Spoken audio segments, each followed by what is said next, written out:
నమస్కారం అండి. SB news 9550కి స్వాగతం సుస్వాగతం. ఏ రోజు వార్త ఆ రోజు మనకు అప్డేట్ కావాలంటే ఎస్బీ న్యూస్ 9550 ఛానల్ను మీరు సబ్స్క్రైబ్ చేసుకుంటే ప్రతిరోజు వార్త మీకు అప్డేట్గా ఉంటుంది.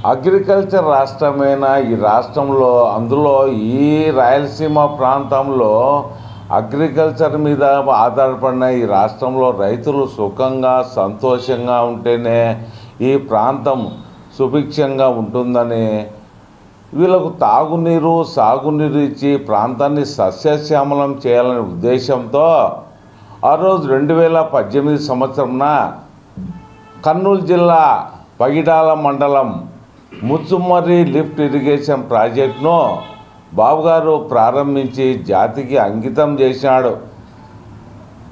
మరి ఈ లిఫ్ట్ ఇరిగేషన్ కొనసాగితే రాయలసీమ ప్రాంతంలో వైఎస్ఆర్ పార్టీకి చాలా ఇబ్బంది వస్తుందని గ్రహించి ఆ జగన్మోహన్ రెడ్డి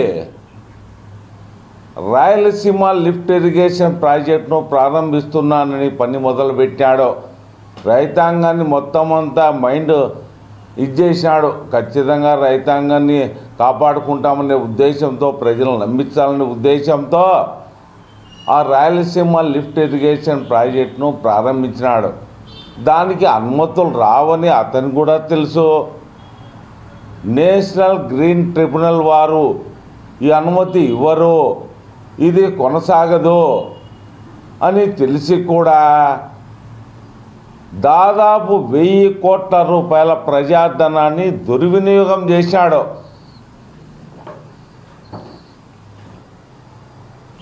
తెలంగాణ ప్రాంతానికి సంబంధించిన ఒక వ్యక్తి ట్రిబ్యునల్కి పోతే వాళ్ళు ఆగమేఘాల మీద వచ్చి స్టే విధించినారు.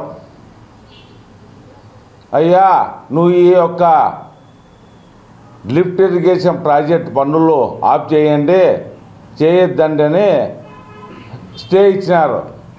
ఒరే, కామన్ మ్యాన్ ఇస్తే మన ప్రభుత్వానికి చెడ్డ పేరు వస్తుందని కేసీఆర్ ప్రభుత్వం, బీఆర్ఎస్ ప్రభుత్వం వచ్చేసి వాళ్ళు ట్రిబ్యునల్కి వేసినారు. అప్పుడు పూర్తిగా పనులు ఆపేసినారు ఏం లేకుండా.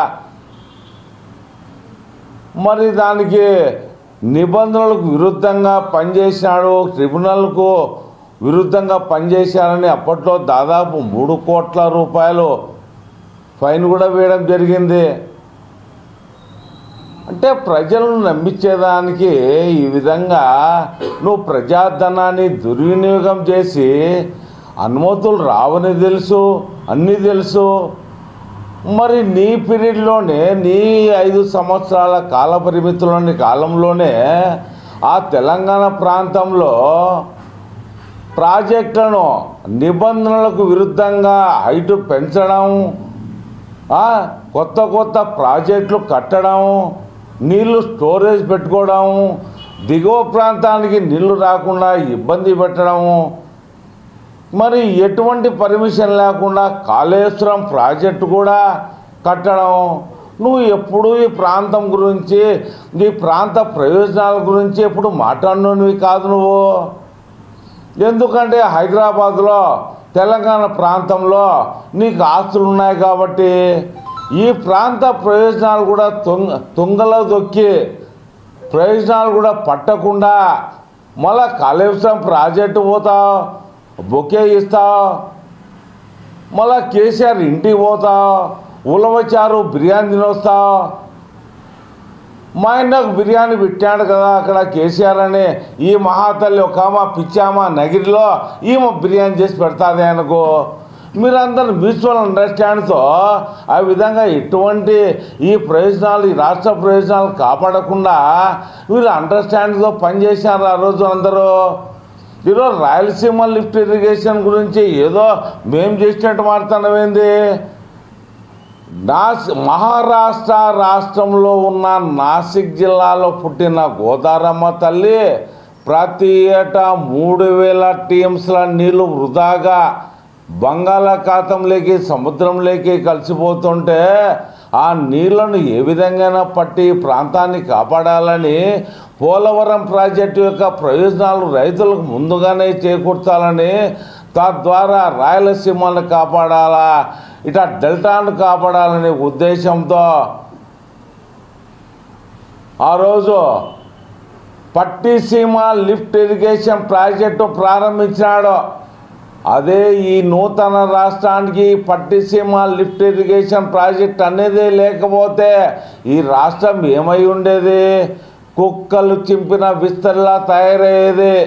అదే అప్పటి మన బాబు గారి యొక్క అపార అనుభవం, దూరదృష్టి, సమర్థవంతమైన నాయకత్వం ఉన్న నాయకుడు కాబట్టి ఈ పట్టిసీమ లిఫ్ట్ ఇరిగేషన్ అనేది ప్రాజెక్టు ప్రారంభించాడు.